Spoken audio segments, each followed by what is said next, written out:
नमस्कार सब लोगों को। आज मैं अध्यात्म एक शब्द प्रयोग किया गया। अध्यात्म का अर्थ केवल यहीं तक सीमित नहीं है।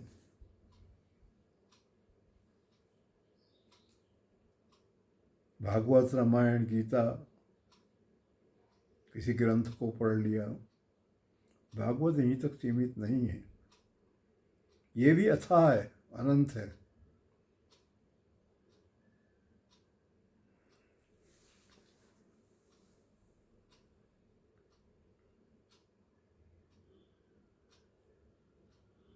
हमारे संसार में जो लोग कष्ट भोग रहे हैं, 10 आदमियों के कष्टों की कहानी आप सुन लें अलग अलग, इस पर चर्चा कर लें तो ये भी अध्यात्म है। अनंत की चर्चा कर लें, ये भी अध्यात्म है। और किसी के कष्ट की चर्चा कर लें, ये भी अध्यात्म है। इसका कोई विस्तार नहीं है, अनंत की तरह है ये। हर विषय अध्यात्म है।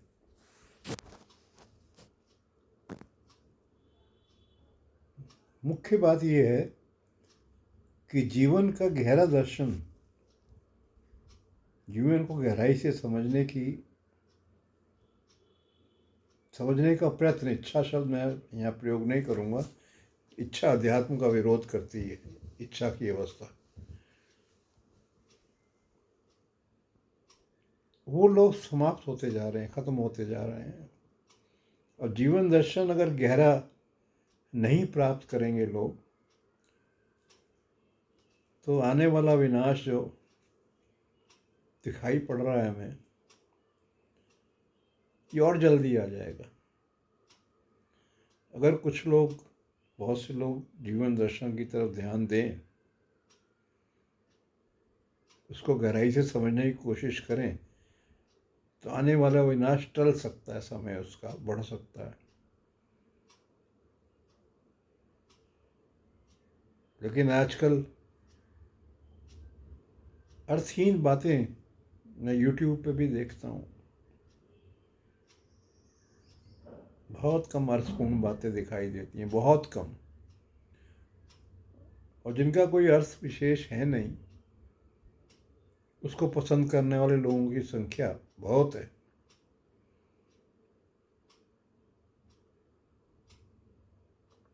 इससे दुनिया का काम नहीं चलेगा।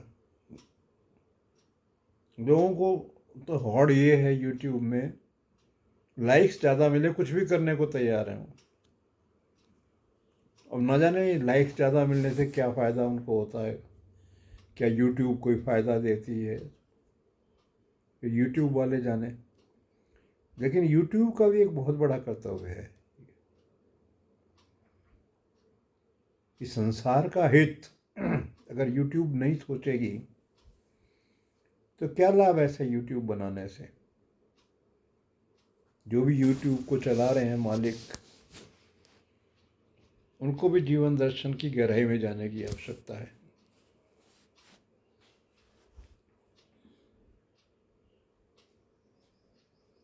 बहुत बातें राम के बारे में हो गई, बहुत बातें कृष्ण के बारे में हो गई, बहुत और संतों के बारे में बातें हो गई। आज जैसा कि मैंने कहा है, किसी व्यक्ति का गहरा दुख, गहरी समस्या, वो भी एक अध्यात्म का ही हिस्सा है। चलो आज उस पर बात करते हैं। हमारे देश में बहुत से लोग ऐसे हैं जिन्होंने अपने संतानों को यह सोच के उच्च शिक्षा दी, उधार लेके पैसा, लोन लेके पैसा भी इनको शिक्षा दी।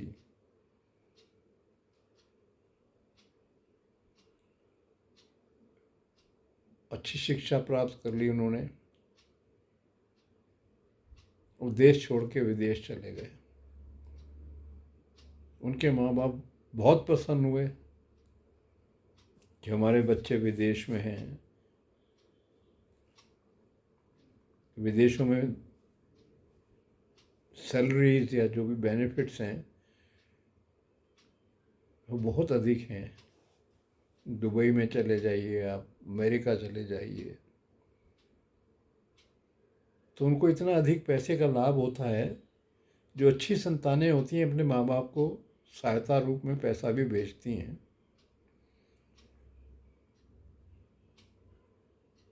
लेकिन वो इतनी व्यस्तता में, इतने बिजी जिसे कहते हैं होते हैं वहाँ विदेशों में, तो समय की पाबंदी, काम करने की पाबंदियाँ बहुत सख्त हैं कि एक समय बहुत जल्दी ऐसा आ जाता है कि अपने माँ बाप से वो दूर ही हो जाते हैं। दो लोग रह गए घर पे, माता पिता, बच्चे विदेश में हैं और माता पिता में भी एक की मृत्यु हो गई। तो ऐसी स्थिति में मुझे सुनने में आई कि उनका बच्चा वहाँ से अंतिम संस्कार के लिए नहीं पहुँच पाया। तो स्पष्ट साफ कह दिया कि बुकिंग करानी पड़ेगी, एयर टिकट में तो समय लगेगा, मैं नहीं आ पाऊँगा, मैं थोड़े समय बाद आऊँगा, आप संस्कार की व्यवस्था कर लें। बताओ, दो एक वृद्ध आदमी, उनकी पत्नी मर गई या पति मर गया, तो एक वृद्ध महिला बेचारी अकेली ये व्यवस्था करे, कितनी दयनीय स्थिति है। उस वक्त उनको बहुत दुख होता है कि हमने अपने बच्चों को बाहर क्यों भेजा। देखा मैंने ऐसे लोगों की स्थिति। एक आर्मी के बहुत बड़े अफसर की स्थिति देखी, उनकी टांग में रॉड लगी हुई थी, सेना में गोली लग गई थी उनको किसी लड़ाई में, बड़े उच्च पद से रिटायर हुए, लेकिन बच्चे विदेश में हैं, बहुत बड़ी कोठी में रहते हैं, अकेले पड़े हुए हैं। इतना तरस जाते हैं वो किसी के साथ के लिए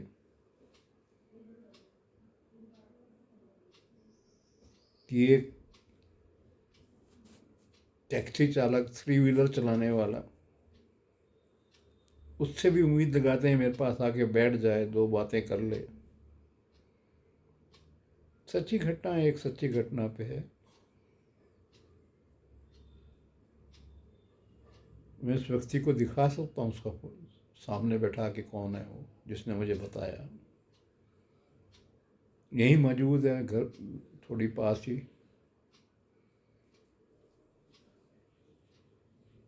उसको, बेटा थोड़ी देर रुक जाओ, ड्रिंक कर लो, लाओ मैं ड्रिंक कराता हूँ आपको।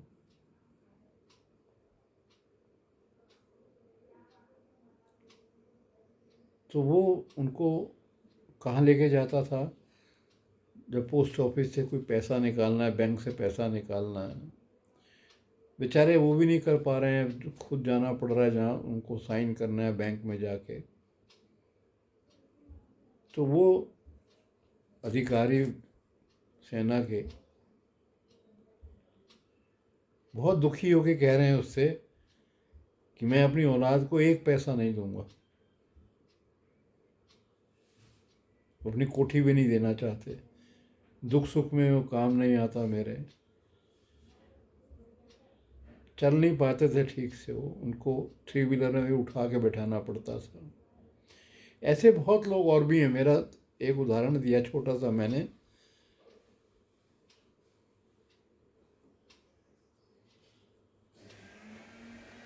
विदेशों के साथ भारत में ही जो की स्थिति देख लीजिए कि विदेश नहीं गया है लड़का, भारत में उसको अच्छी जगह स्थापित कर दिया उन्होंने अपनी मेहनत से, माँ बाप ने, नौकरी मिल गई बहुत बढ़िया, मकान भी उन्हीं का बनाया हुआ माँ बाप का, कोठी बंगला। वो लड़का, उसकी शादी भी की।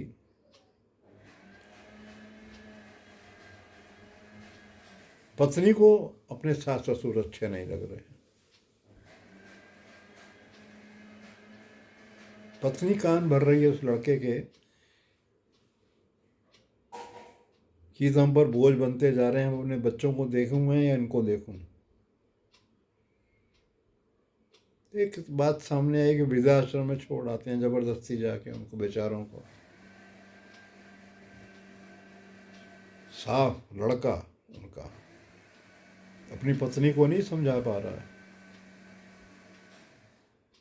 पत्नी के कंट्रोल में है वो,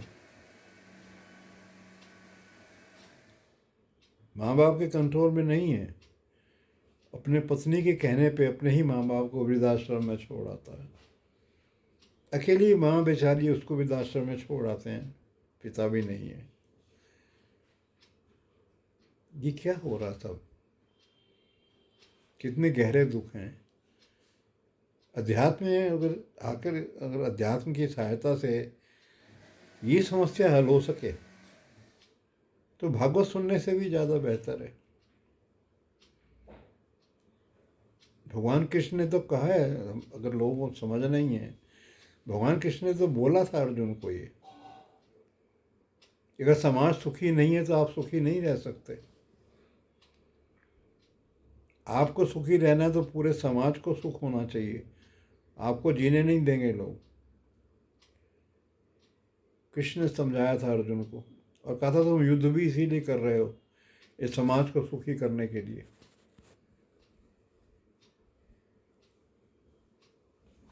अब उनका द्वारा कही हुई बात अध्यात्म का बहुत गहरा विचार है ये।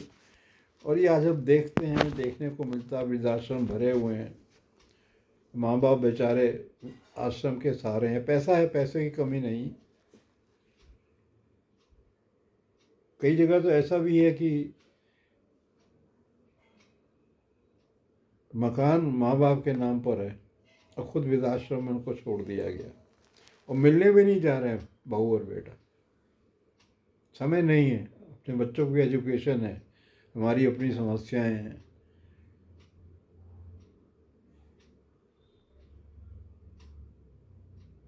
तो क्या यहाँ पे ये माँ बाप की गलती कही जाए कि उन्होंने बच्चों को संस्कार नहीं दिए?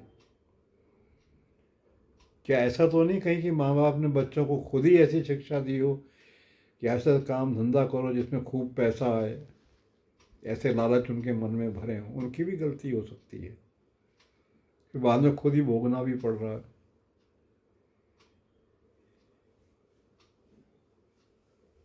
मर जाते हैं आश्रम में, वृद्धाश्रम में। फोन जाता है घर पे, शव जला देना है, उनका अंतिम संस्कार कर देना है, वो भी अनमने ढंग से कि हमारा समय खराब होगा, हमारे बच्चों की एजुकेशन खराब होगी, हमारा काम धंधा इतना, हमारा छुट्टी लेनी पड़ेगी, और अनमने मन से अंतिम संस्कार कर रहे हैं। तो इसमें माता पिता का दोष भी आएगा। जो लोग वृद्धाश्रम में हैं उनका दोष भी है इसमें। अगर उन लोगों ने अध्यात्म का गहरा अर्थ समझा होता, उन माता पिताओं ने जिनका दुख बता रहा हूँ मैं, तो शायद ये दिन उनको ना देखने पड़ते। क्योंकि जीवन दर्शन को गहराई से जानने का प्रयत्न नहीं किया गया, पहले काफ़ी समय से चल रहा है ये, और आने वाला टाइम तो और ख़राब आ जाएगा। धक्के दे दे के माँ बाप को घर से बाहर निकाल देंगे। तो पहली सीख तो यही है कि माँ बाप को आज के कि देखें आपके बच्चे को सही संस्कार मिल रहे हैं नहीं मिल रहे हैं। अभी 4वीं क्लास में बच्चा पढ़ रहा है, आपको कहे पायलट बनाएंगे तुम्हें, उल्टा भी हो रहा है कि 4वीं क्लास का बच्चा कह रहा है कि मैं तो बहुत बड़ा आदमी हूँ, डीएम बनूंगा मैं। प्रसन्न हो रहे हैं माँ बाप, वो अकल नहीं, समझ नहीं उसको। डीएम बनना चाहता है, एसपी बनना चाहता है, इंजीनियर बनना चाहता है, डॉक्टर बनना चाहता है। उनको बताया जाता है, माँ बाप कहते हैं देखो ये लोग बहुत पैसा कमाते हैं। अब डॉक्टरी के लिए तो लोग 1-1 करोड़ रुपया माँ बाप खर्च भी कर देते हैं। जो कंपटीशन से जो नहीं आ पाते, ये हमारे देश का दुर्भाग्य है, जो लोग कंपटीशन से नहीं आ पाते, तो ऐसी व्यवस्था उपलब्ध है कि आपकी जेब में 1 करोड़ होना चाहिए। बहुत से मेडिकल इंस्टीट्यूशन वाले ऐसे स्थान रिक्त रखते हैं, पैसा दे के उनका एडमिशन करा दिया।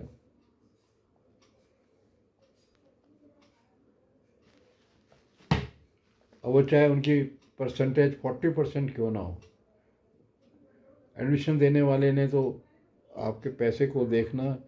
अब 40% वाला लड़का पैसे दे के एडमिशन में चला जाएगा जो स्टूडेंट। और आजकल मेडिकल इंस्टीट्यूट्स में भी और इंजीनियरिंग इंस्टीट्यूट्स में भी ये दशा है। बहुत कम इंस्टीट्यूट्स हैं इंजीनियरिंग के और मेडिकल के जो जिनका स्टैंडर्ड है, जहाँ पे एडमिशन भी बहुत मुश्किल होता है। 2-4 हैं मेडिकल में, 2-4 इंजीनियरिंग में हैं। बाकी जगह तो मुझे देखने सुनने में यही आता है कि साहब क्लास बंक कर रहे हैं, मोटरसाइकिल पे घूम रहे हैं अपनी गर्लफ्रेंड के साथ, मॉल में घूम रहे हैं, उसके साथ क्लासेस चल रही हैं, कोई मतलब नहीं। और अब तो इंस्टीट्यूट अपने आप भी जो क्लासेस पे ध्यान नहीं देता, टीचर गायब, आया ही नहीं पढ़ाने वाला, कहीं स्टूडेंट्स नहीं आ रहे, कहीं पढ़ाने वाला नहीं आ रहा, ना उसकी रुचि है पढ़ाने में, न पढ़ने वाले की रुचि है। ऐसी जगहों से जो डॉक्टर पास करके आपके बैठेंगे मार्केट में, तो पेशेंट बेचारा तो नहीं जानता, उसने तो डिग्री देखी एमडी। अब एमडी लिखा हुआ है तो सही डॉक्टर होगा ऐसा मान लेते हैं। अब तो डीएम शुरू हो चुका है।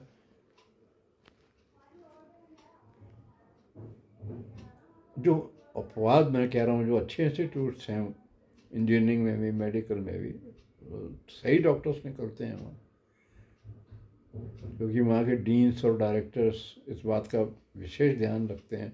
फैकल्टीज़ अच्छी सोच समझ के रखी जाती हैं और बंकिंग नहीं होता, ना स्टूडेंट को बंक आसानी से कराने देते हैं।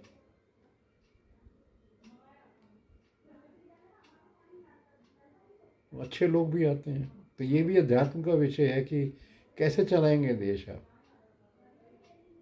अब डॉक्टर को तो इतनी पावर है, आपको मार देगा गलत इलाज से, उस पर तो केस भी आप नहीं कर सकते।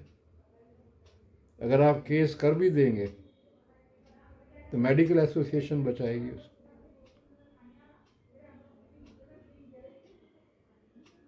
अपने बचाव में कहा मेडिकल एसोसिएशन को स्टडी के लिए भेज दो, जो दवाइयाँ मैंने दी। मेडिकल एसोसिएशन भी उनके वर्ग का आदमी है, उसको क्यों डॉक्टरी का नाम बदनाम किया जाए। वो झूठ सच बोल के बचा लेंगे उसको। तो उसके दिमाग में ये भी रहता है कि मार भी दूंगा तो मेरा क्या बिगाड़ लेगा कोई। हंसते तो वहाँ पे दिक्कत तो वहाँ पे आती है जिस पेशेंट के पीछे 50 लोग खड़े हैं। अब एक ट्रेंड भी बन गया है कि कोई आदमी जब अपने बच्चे को किसी सुपर स्पेशलिटी हॉस्पिटल में कहीं ले जाता है तो 20-25 आदमियों को बैकिंग भी रखता है। जब कुछ गड़बड़ हुई, शोर मचा दिया, राजनीतिक व्यक्तियों की मदद ले ली, वहाँ पे हॉस्पिटल वाले भी इसकी व्यवस्था रखते हैं। मेरे साथ तो सच्ची घटना मेरे परिवार की है, जिक्र नहीं करना चाहूँगा मैं। एक सुपर स्पेशलिटी हॉस्पिटल में मेरे बेटे का इलाज हुआ।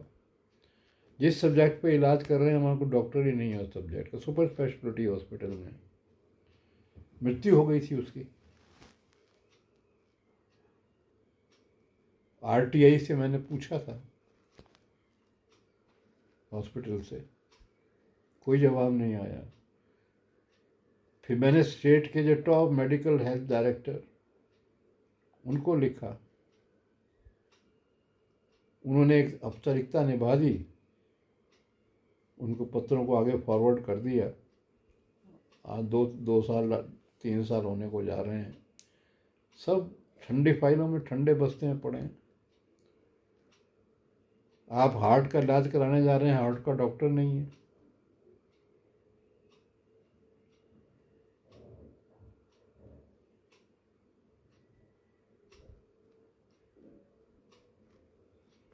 हार्ट से बहुत लोग डॉक्टर्स बनते हैं तो डॉक्टरों की कमी नहीं रहती, लेकिन जैसे मेरे बेटे के साथ हुआ, कैंसर का पेशेंट था वो, और सुपर स्पेशलिटी हॉस्पिटल में सर्जन तो था लेकिन ऑन्कोलॉजिस्ट मेडिसिन, जिसका मेन रोल होता है, तय तो वही करेगा ना कौन सी दवाई जो उसको कौन सी मेडिसिन उसको इंजेक्ट करनी है, कीमो कहते हैं जिसको। तो मैंने सवाल पूछा था ये, मैंने कहा आपके पास तो कोई अपॉइंटमेंट ही नहीं, डॉक्टरी अपॉइंटमेंट नहीं था। माना कीमो के दौरान कोई कॉम्प्लिकेशन आ जाए पेशेंट को तो कौन उसको संभालेगा? सर्जन का तो कोई मतलब है नहीं, उसको जानता भी नहीं है। तो वो जो कीमो का जो ऑन्कोलॉजी का मेडिसिन डॉक्टर है, वही तो आके उसके कोई एंटीडोट या कोई एंटी मेडिसिन बताएगा। है ही नहीं अपॉइंटेड, जवाब भी नहीं दे रहे। अकड़ भी इतनी है, इतनी थक हार के मैंने ही छोड़ दिया, छोड़ो, भगवान देख रहा, अपने आप दंड देगा।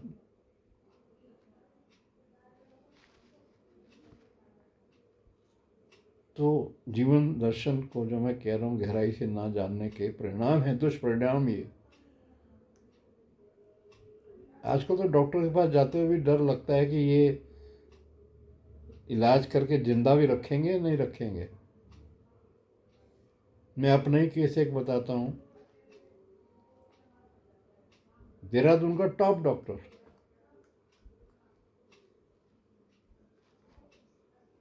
वो टाइम है, उन दिनों मेरे को शौक था ये शेक्स बना के पीने का। तो मैं 7-8 दिन से लगातार शेक्स बना के ले रहा था कि मैंगो शेक, बनाना शेक। मुझे ऐसा लगा ये फलों के शेक्स पीने चाहिए।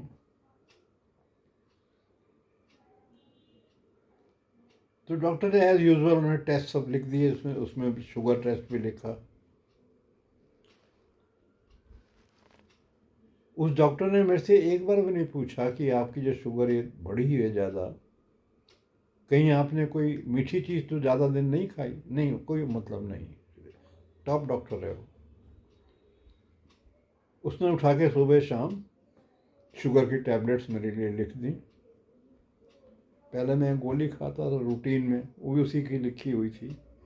गाड़ी चल रही थी, अब उसने 2 कर दी सुबह शाम।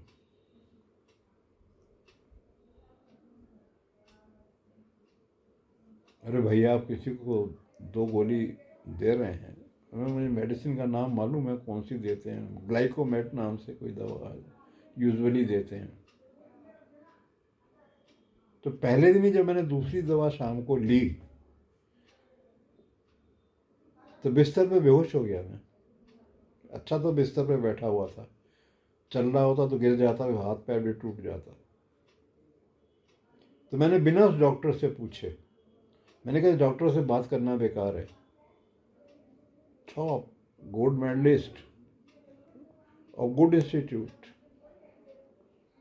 मैंने दिल में सोचा इससे बात करना बेकार है। मैंने अपने आप ही एक गोली हटा दी। वो शुगर वो थोड़े दिन ज़्यादा ली थी, ठीक सबसाइड हो गया, ठीक हो गया। अगर मैं उसकी उस पर चलता तो मर जाना था मैंने। अब एक गोल्ड मेडलिस्ट, नंबर 1 दर्जा प्राप्त किए डॉक्टर, हाई फाई फीस, अगर वो ऐसा व्यवहार करने लगेंगे तो आम डॉक्टर से क्या उम्मीद करेंगे? लोगों के साथ यही हो रहा है। पेशेंट्स मर रहे हैं, कोई सवाल भी नहीं पूछता, कोई समझ भी नहीं रहा, उठा के उसका अंतिम संस्कार कर देते हैं कि उसके इतने दिन थे, जितने सांसें उसकी भगवान ने इतनी रखी थी। अध्यात्म इस तरह की बात नहीं कर सकता, ये हल्की बात अध्यात्म कभी नहीं करेगा। अपने दिल को तसल्ली दे दी, और वो जिसने आपके 3-4 लाख रुपए ले लिए,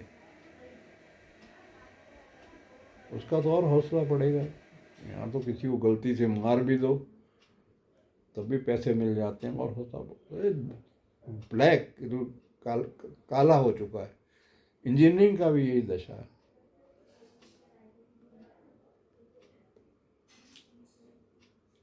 कमीशन बंधे हुए इंजीनियर्स के, कमीशन मिलता है उनको, और बहुत पहले से ये कौन बदनाम हो गई। हालांकि मैं भी इसी लाइन से हूँ, इसलिए मैं बोल भी रहा हूँ, बता भी रहा हूँ। बाद में मुझे बहुत अफसोस होता था कि किसी ने मुझे बताया नहीं। मैं तो आज भी कहता हूँ कि अगर मैं किसी कॉलेज में लेक्चरर होता किसी ऐसे सब्जेक्ट का, फिलॉसफी हो गई, साइकोलॉजी हो गई, कुछ ऐसे सब्जेक्ट जो मुझे पसंद हैं, तो मैं ज़्यादा प्रसन्न जीवन जीता। तो बिना बच्चों को जाने समझे माँ बाप भी ये गलती करते हैं, इसको डॉक्टर बना दें, इसे इंजीनियर बना दें, वही उन्हें घर से निकाल के वृद्धाश्रम में भेजते हैं फिर बाद में। इसका कारण ये नहीं है कि वो इंजीनियर हैं या डॉक्टर हैं, कारण ये संस्कार नहीं है उनके पास। डॉक्टर तो अपने बैठते ही अपना हिसाब में, आज कितना पैसा कमा लूँ, कितना पैसा और कमा लूँ।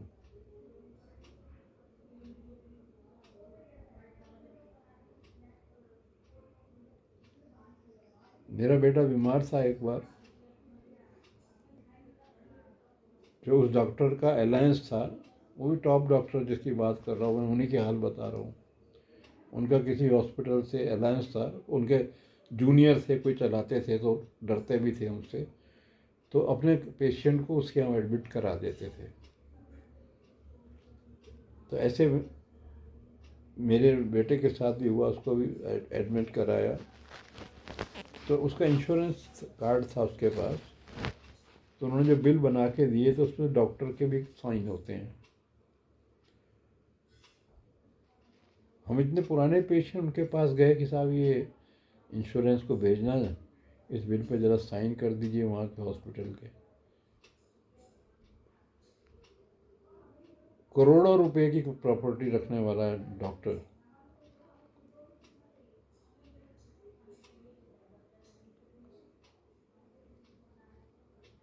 सबसे ज़्यादा फीस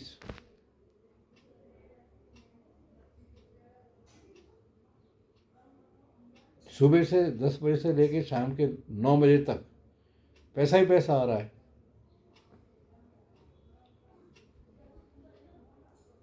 मुझे ये कह रहा है कि अभी मैं कैसे साइन कर दूं, मेरे तो पैसे दिए नहीं उन्होंने, अस्पताल वालों ने। ये लो, आपका पुराना पेशेंट, साइन कर दीजिए, पैसे तो आपको दे ही देगा वो। नहीं साइन किए उन्होंने, बिल नहीं भेज पाए। ये स्टेट ऑफ माइंड, क्या संस्कार नहीं है? नहीं दिए माँ बाप ने संस्कार। तो इसमें जो माँ बाप जो भटक रहे हैं आज वृद्धाश्रम में, तो बहुत बड़ा दोष तो उनका भी है, उन्होंने अपना कर्तव्य पूरा नहीं किया। तो अध्यात्म का विषय हो गया ये, कि समाज में क्या चाहिए कि आप अपने बच्चों को एक अच्छा संस्कार दें, जीवन का दर्शन दें। आप जीवन का दर्शन तब देंगे जब आपको खुद मालूम होगा।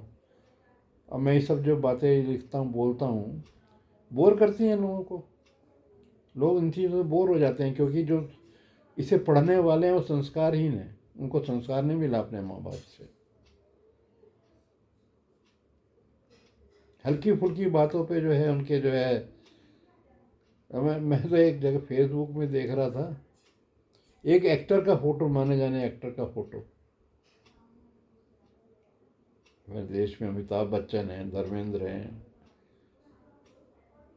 एक फोटोग्राफ फेसबुक पे आ रखा सी 1.7 के 2K 2000 लाइक्स एक घंटे के अंदर। अब जो ये लाइक कर देते हैं एक्टर का फोटो, देखे क्या संस्कार इनके पास होगा, क्या उम्मीद करेंगे समाज को सुखी कर पाएंगे ये क्या अपने माँ बाप का सम्मान कर पाएंगे ये लोग? ये लोग हैं जो अपने माँ बाप को वृद्धाश्रम में भेजते हैं। पत्नी के अधिकार में आ गए बेटे, और ये तो हमारे भारत देश में एक बहुत बड़ी समस्या है ही कि बहू सास की तो आज तक बनी ही नहीं, सब जानते हैं। बिल्कुल 36 का आंकड़ा रहता है। सास भी अज्ञानी और बहू भी अज्ञानी, दो ज्ञानी मिल जाएंगे तो एकदम से झगड़ा शुरू। ज्ञान तो दोनों तरफ कोई है ही नहीं। उसने एक शब्द बोला तो जवाब में दो शब्द उसने बोल दिए। बहू ने एक शब्द बोला तो सास जवाब में चार शब्द बोल रही है। सास ने बोला तो बहू बोल रही है। लेकिन उनके बेटे उनके बहकावे में अपनी पत्नियों के कहने में आते हैं, ये अब लिखने लायक बात नहीं है, आप खुद समझ सकते हैं कारण क्या है। लिखने योग्य शब्द नहीं है ये। लिख सकता हूँ, मैं बता सकता हूँ कारण।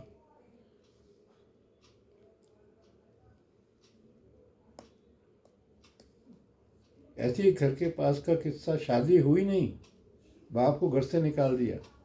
यहाँ तक बाप को कह दिया कि तुम मरोगे तो अंतिम संस्कार भी तुम्हारा नहीं करूँगा, पत्नी के प्रभाव में आके। तो माँ बाप का भी दोष है। मैं माँ बाप को बरी नहीं करता, मैं उनकी तरफदारी नहीं करता, सिखाया नहीं आपने कुछ।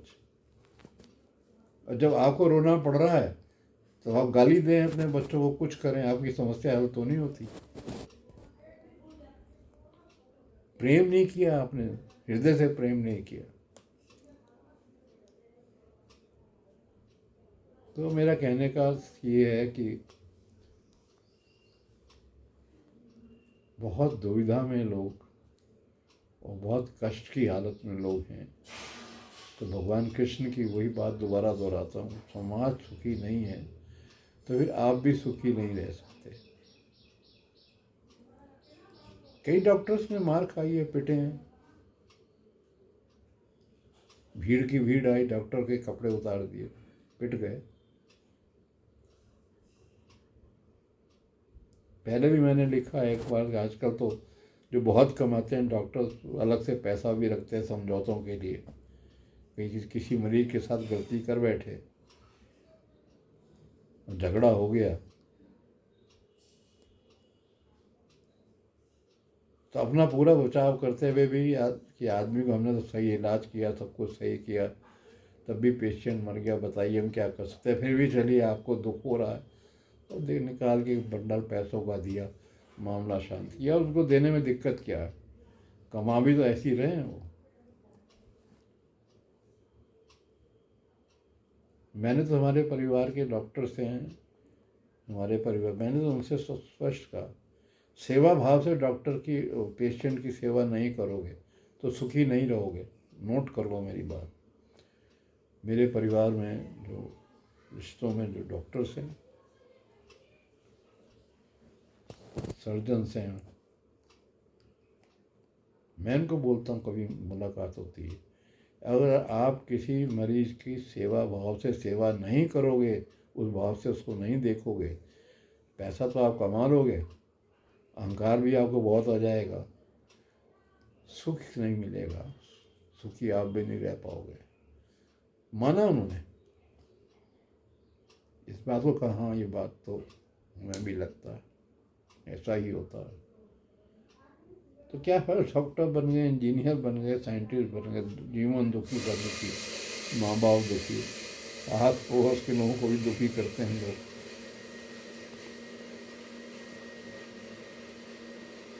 किसी घर का कोई आदमी पुलिस में है तो आस पड़ोस के लोगों को दबाता है वो। किसी का राजनीति में है या राजनीतिक संबंध अच्छे हैं तो उसके आस पड़ोस में रहने वाले 4-5 लोगों का जीवन तो खराब करेगा वो, तंग करेगा। ऐसी प्रवृत्ति आ गई लोगों में।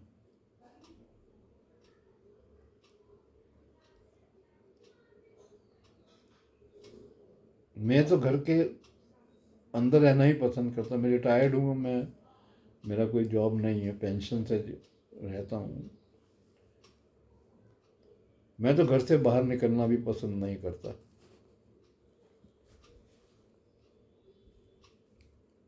बहुत से लोग हैं जो घर से बाहर नहीं निकलते, जो समझ जाते हैं समाज को, वो फिर घर से बाहर नहीं निकलते,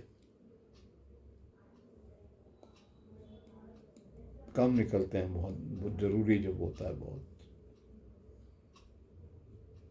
मेरे को तो अब ये समझने में नहीं आता कि स्वास्थ्य खराब हो रहा है, जाएं किस डॉक्टर के पास। बहुत बड़ी समस्या है ये।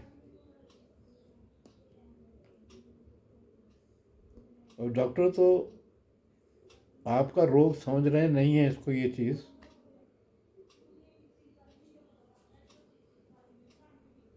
तब भी अपना पैसा बनाने के लिए उसके ऐसे मेडिकल टेस्ट करेंगे सर्जरिकल टाइप के,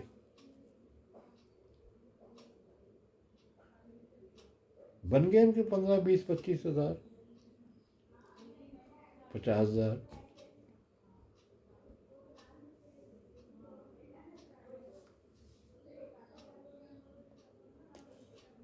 और टेस्ट भी बड़ा पेनफुल।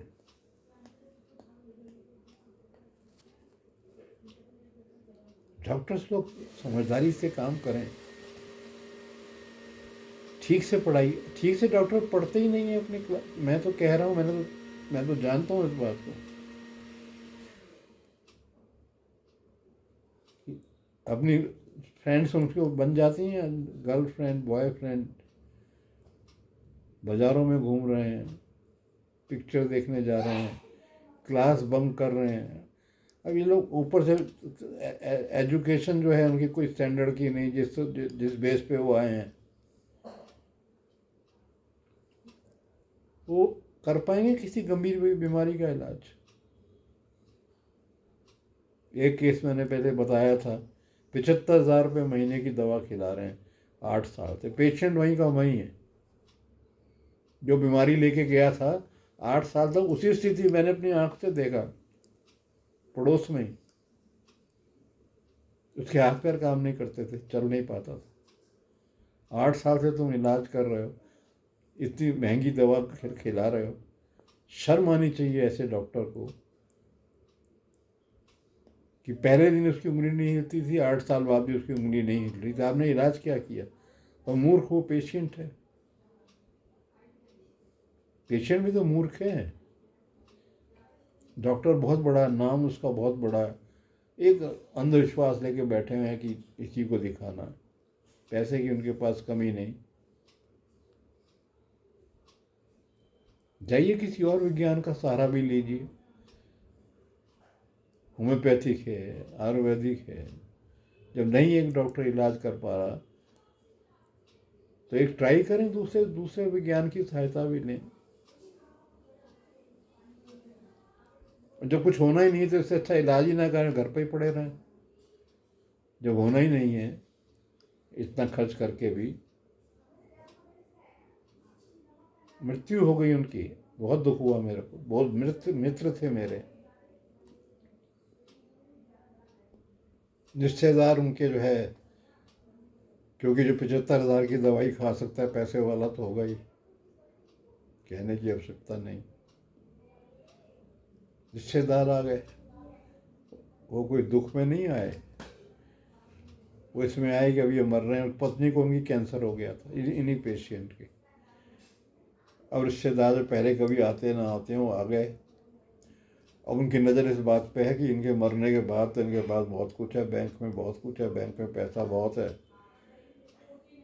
हड़पने के लिए। और करा उन्होंने।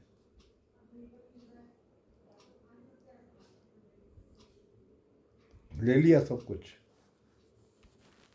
सगी बहन, उसको मकान मिल गया,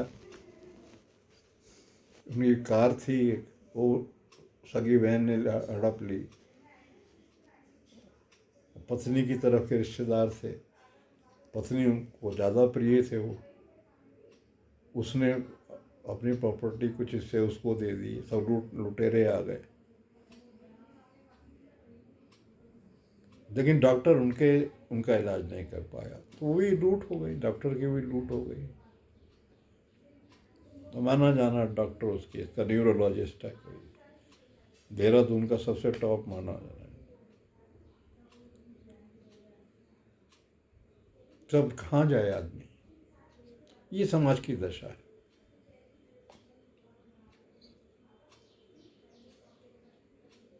तो माँ बाप का जो कर्तव्य है, अब अध्यात्म की दृष्टि से कहता हूँ मैं, माँ बाप का कर्तव्य है कि अपने बच्चे के मन की तरफ देखें। उसके मन को विचलित अवस्था में उसका मन ना रहे, ऐसी चीज़ समझानी चाहिए। माँ बाप का कर्तव्य है ये। मन अगर सही दशा में चला गया बच्चे का, तो ना तो रोगों से कोई समस्या आएगी, ना कोई ऐसा जो है व्यवहार अपने माँ बाप के साथ करेंगे। और हमारा महिला समाज जो है हमारे देश में निर्भया कांड के बाद इतना शक्तिशाली बना दिया हमारे देश के कानून ने लोग महिलाओं को। आज महिलाएं ब्लैकमेल कर रही हैं, कहीं झगड़े हो रहे हैं तो महिला को बीच में खड़ा कर दिया जाता है। उस कानून की दृष्टि से जो है पुलिस मजबूर हो जाती है वारंट काटने के लिए। कानून ही ऐसे बना दिए गए। मैं तो तब भी कहता था कि हमारे देश में कोई कानून बहुत सोच समझ के बनना चाहिए। दुरुपयोग करने वाले ज़्यादा आ जाते हैं। अब हमारे यहाँ जो कानून है शेड्यूल कास्ट शेड्यूल ट्राइब, साहब इनका तो लिख के दे दें ये कि जो मुझे इन्होंने जाति सूचक शब्द कहे तो पुलिस को अरेस्ट करना पड़ेगा। अब बेचारे जो असली में शेड्यूल कास्ट के गरीब लोग हैं वो तो शायद ही कभी पुलिस के पास पहुंचेगा। खाते पीते लोग वो फ़ायदा उठा रहे हैं, अपने अधिकारियों को जो है वो परेशान कर रहे हैं, नौकरी कर रहे हैं। तो जरा ना उनकी बात मानी गई, 4 लाइन की एक चिट्ठी लिख दी पुलिस को कि मुझे जाति सूचक शब्द कहे। और हमारा कानून ये है कि पुलिस से बिना इंक्वायरी करे उसको अरेस्ट कर ले जिसका नाम वो लिख रहे हैं। हमारे देश में सोच भी तो अजीब है। सरकारों ने भी ध्यान नहीं दिया इन बातों पर, किसी ने ध्यान नहीं दिया। भाई कोई तो इंक्वायरी करोगे, चाहे वो महिला का है चाहे वो किसी का भी है। पुलिस को बिना इंक्वायरी किए किसी को गिरफ्तार कर लेना किसी के बयान पर, मुझे तो ऐसा लगता है इसे अंधा कानून इसी को कहते हैं। अंधा कानून वो नहीं है जो पट्टी बांध रखी है उसने, उसका अर्थ अलग है। वो तो बड़ा शुद्ध भाव है कि कानून जो है पलड़ा बराबर रखता है। तो वो अंधा कानून तो वो नहीं है। अंधा कानून ये है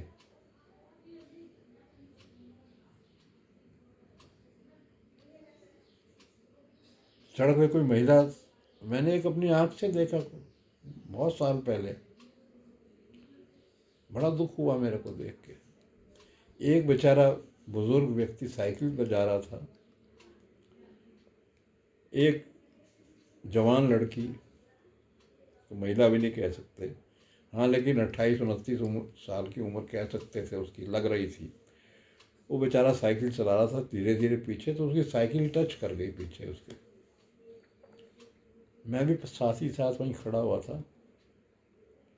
उस बेचारे ने हाथ जोड़ के माफ़ी मांगी, मैडम मैंने जानबूझ के नहीं करा, मुझे क्षमा कर दो। 2-3 बार माफ़ी मांगी। वो लड़की जो है, तूने छू कैसे दिया मेरे को पीछे से। फिर बाद में कहा, मैं भी खड़ा हुआ तो मैंने भी थोड़ा समझाया महिला को। मैंने कहा नहीं, उससे ब्रेक लगाई उसने, थोड़ा सा टच हो गई आपको। उसको अच्छा नहीं लग रहा था मेरा समझाना, फिर भी उसने उससे कहा अच्छा चल मैं छोड़ती हूँ, पैर छू मेरे। उससे पैर छुआ है बुजुर्ग से। ये संस्कार है हमारे देश में।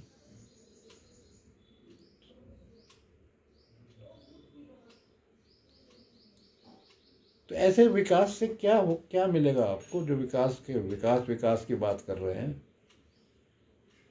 क्या मिलने जा रहा है?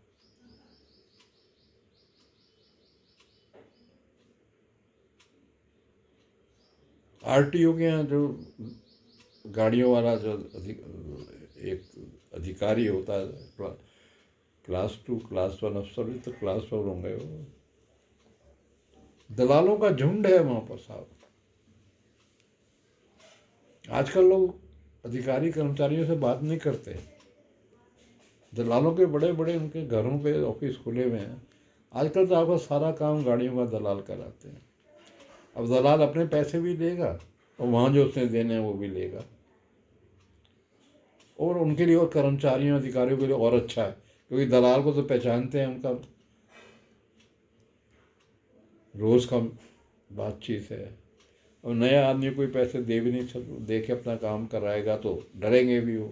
तो ये बड़ा अच्छा सिस्टम डेवलप हो गया, मिली भगत।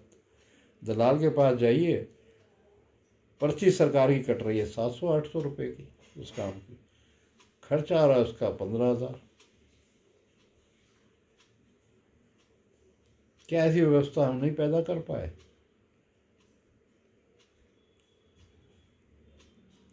ईमानदारी शून्य समाज है हमारा, ईमानदारी शून्य। दुकानदार को पकड़ लो,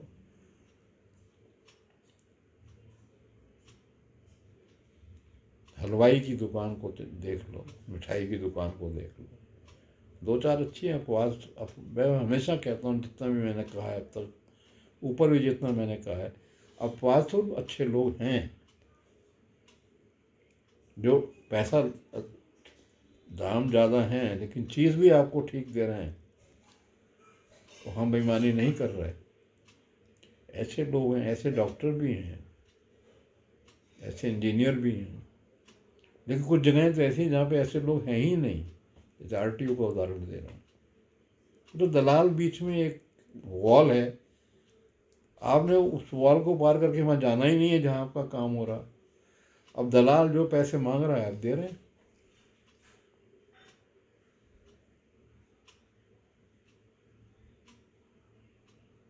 बहुत सिस्टम जो है, बहुत अंधेरा छाया हुआ है आदमी के मन में। अंधेरा घना छा रहा, तेरा इंसान घबरा रहा, कुछ ना आता नजर, हो रहा बेखबर। यही दशा है जो गाना ही आज 50-60 साल 70 साल पुरानी पिक्चर का, 80 साल की,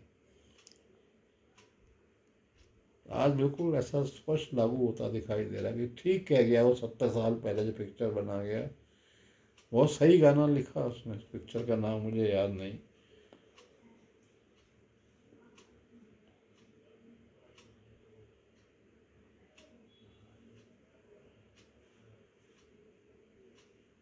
ये पिक्चर, पुराना पिक्चर का गाना, दुनिया के रखवाले सुनो दर्द भरे मेरे नाले, जीवन अपना वापस ले ले जीवन देने वाले। 70 साल पुराने पिक्चर में आदमी कह रहा, तो आज क्या दशा होगी? 70 पहले ही एहसास आ गया था। तो बिल्कुल अंधेरा आजकल तो फिर भी आपके पास रोटी खाने के लिए पैसा है, ऐसी व्यवस्था आपके पास है बैंक में, तो आदमी कल आने वाले टाइम में घर से बाहर ही नहीं निकलेगा।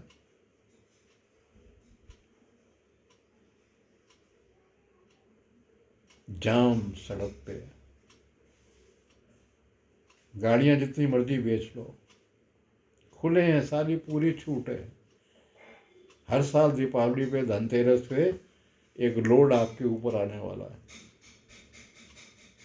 अब तो आने वाले टाइम में ये हो जाएगा कि देहरादून से ही जाम लगा हुआ है मसूरी वाली सड़क पे। अभी तो 5-6 किलोमीटर पहले जाम मिलता है, 10-10 किलोमीटर पहले भी जाम मिलता है। अब देहरादून से जाम है, सारी लंबी लाइन क्या है, अभी मसूरी की गाड़ियों का जाम है। पता नहीं लोग जो है 10-10 घंटे 8-8 घंटे सड़क पे, कार कभी बंद कर रहे हैं, कभी ऑन कर रहे हैं, कभी ऑफ कर रहे हैं। क्या देखने जा रहे हैं आप वहाँ पर?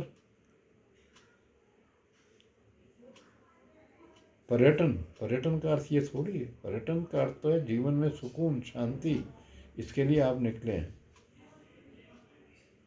रोज़मर्रा की जीवन से हटके कुछ अलग देखना। आप तो रोज़मर्रा के जीवन में भी इतना खराब नहीं देख रहे जितना पर्यटन में आपको खराब देखने को मिल रहा।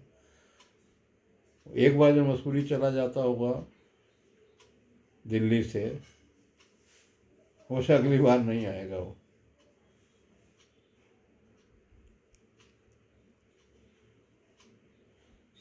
मैंने अपने बारे में मैंने लिखा, 20 सालों में मसूरी नहीं गया मैं। घर के पास है मेरे, छत से दिखाई देता पूरा मसूरी हमारे घर की। क्या करना है जाके? जब ये दशा रास्ते में है।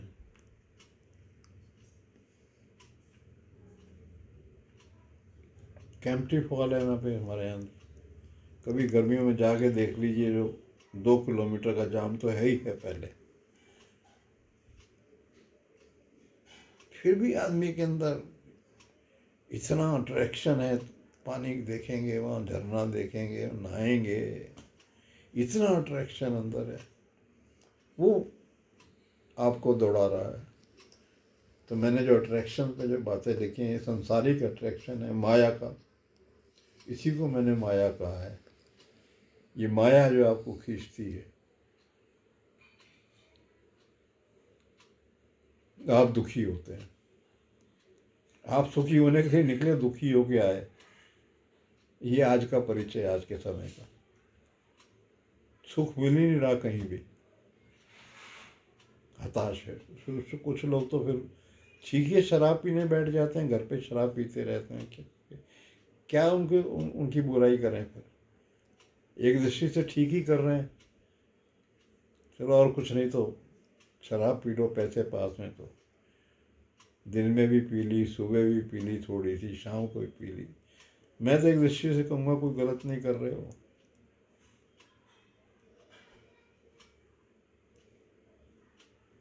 क्या करेंगे? घर में तनाव है, पत्नी की पति से नहीं बनती, कहीं पति की पत्नी से नहीं बनती, घर में तनाव है, एक कमरे में बैठ गए शराब की बोतल खोल के। मैं इसके लिए प्रमोट नहीं कर रहा हूँ ऐसा करें। मैं तो ये ज़्यादा चाहूँगा कि इसके बजाय साक्षी भाव से अपने आप को शांत करने जो गौतम बुद्ध ने किया था, उस भाव को ला के देखिए, घर में ही रह लीजिए, आप शांत कर लीजिए अपने मन को, प्रभाव पड़ेगा दूसरे पे भी, तो और लोग भी ठीक होंगे। आप अगर शांत हो रहे हैं तो 10 लोग और आपके आसपास के शांत होना शुरू हो जाएंगे। इतना शक्तिशाली वेव आपसे निकलेगी। बस मैं आज सिर्फ यही अध्यात्म का विस्तार बता रहा था कि अध्यात्म का सिर्फ ये भागवत सुन लेना, रामायण सुन लेना, भगवान की कथाएँ सुन लेना, अध्यात्म यहीं तक सीमित नहीं है। ये तो उसका एक पार्ट है। अध्यात्म तो जीवन के हर कदम पे दिखाई पड़ रहा है, जहाँ अध्यात्म की आवश्यकता है। अध्यात्म के रूप अलग अलग हैं। कहीं सेवा करना अध्यात्म है, कहीं अपनी ड्यूटी पूरी करना अध्यात्म है, कहीं बच्चों को जो सही संस्कार देना तो बहुत बड़ा अध्यात्म। अगर आपको 2 घंटे के समय के लिए क्या मैं गीता पढ़ लूँ मैं, या रामायण पढ़ लूँ, या 2 घंटे अपने बच्चे को संस्कार दे दूँ, तो मैं कहूँगा 2 घंटे बच्चे को संस्कार दे दो, उसका चुनाव करो।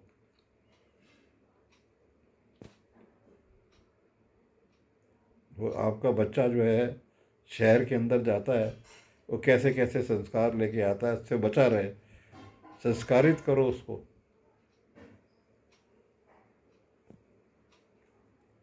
बस आज तो मेरा विषय अध्यात्म का विस्तार था। ये पूरा जो मैंने बोला ये अध्यात्म का विस्तार है। सिर्फ अध्यात्म की बातें तो मैंने पहले बहुत करी हैं, जहाँ मैंने सिर्फ अध्यात्म बोला है,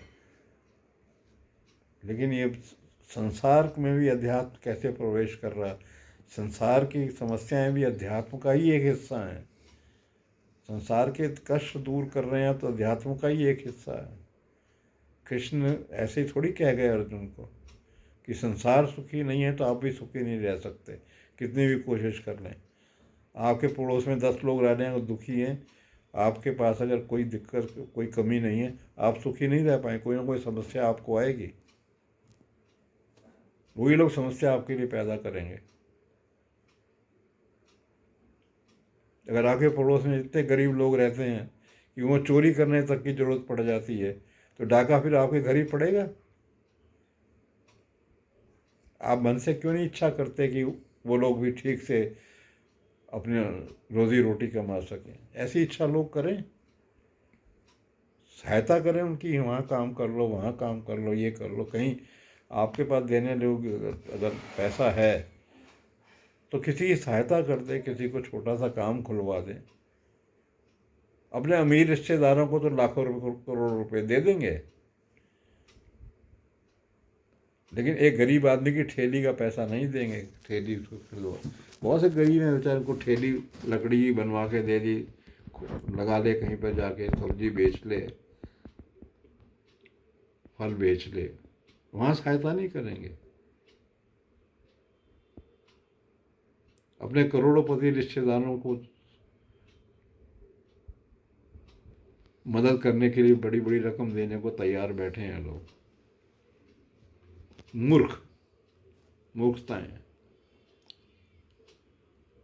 ये मूर्खता के अलावा और कुछ नहीं है। धन है आपके पास, सहायता करनी है, किसी का उद्धार करो, क्योंकि कल वही अगर बिगड़ गया तो आप भी तो उससे प्रभावित होंगे कि आपके घर पे चोरी कर दी उसने, डाका डाल दिए। तो समाज की सेवा करना, समाज की मदद करना, ये अध्यात्म में आवश्यक है, बहुत आवश्यक है। वरना आप आध्यात्मिक नहीं हैं। आप सिर्फ तो गीता भी सुन रहे हैं तो सिर्फ दिखावे के लिए, और कुछ नहीं। समझ में आपको कुछ आ नहीं रहा, उपदेश सुन रहे हैं आप, पल्ले कुछ नहीं पड़ रहा। चलो बहुत हो गया, लोग बहुत परेशान हो जाएंगे इतना लंबा सुन के। तो मैं अपनी बात अब समाप्त करना चाहता हूँ, ये आशा करते हुए कि समाज को सुखी करने का पैसे वाले लोग प्रयास करेंगे तो देश का उद्धार होगा। पैसे वाला पैसे वाले को भी बढ़ाएगा। ये अपराध है, ईश्वरीय अपराध है ये। एक पैसे वाले रिश्तेदार का काम बढ़वा देना पैसे देके, ये ईश्वरीय अपराध है। दूसरे के पैसे की हवस पूरे करने के लिए अपने पास से पैसे देना, ये ईश्वरीय अपराध है।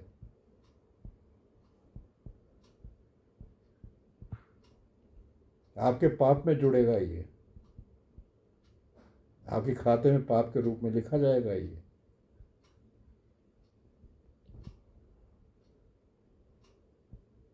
भोगना पड़ेगा आपको ये, जन्म जन्मांतर भोगना पड़ेगा। थोड़ा सा डरा दिया मैंने यहाँ पे अध्यात्म के नाम से, डरा भी देना चाहिए लोगों को। कुछ लोग डर के भी रास्ता सही पकड़ लेते हैं।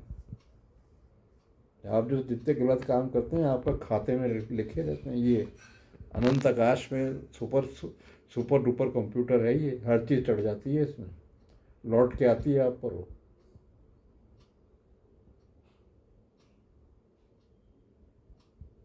और इस विषय पे बहुत कुछ कहने को है, बहुत हो गया। धन्यवाद सब लोगों का। जय राधा कृष्ण, जय आनंदमयी माँ।